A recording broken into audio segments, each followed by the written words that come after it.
Dig ddaw i'r capel nawr, neb newydd ond rhinhau.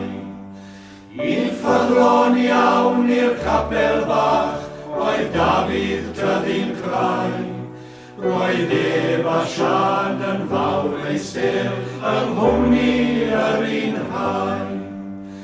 Ond henaint ddaeth a thynnu dau, yn nes at lan y dŵr, a Sian a Elai wrth ei hun i'r capel heb y gŵr. Ro'n dychwel, pwy ddaeth heno Sian, oedd cwestiwn gwastadau. A'r un oedd ateb yr hen wraig, rhinhau, dau bach, rhinhau.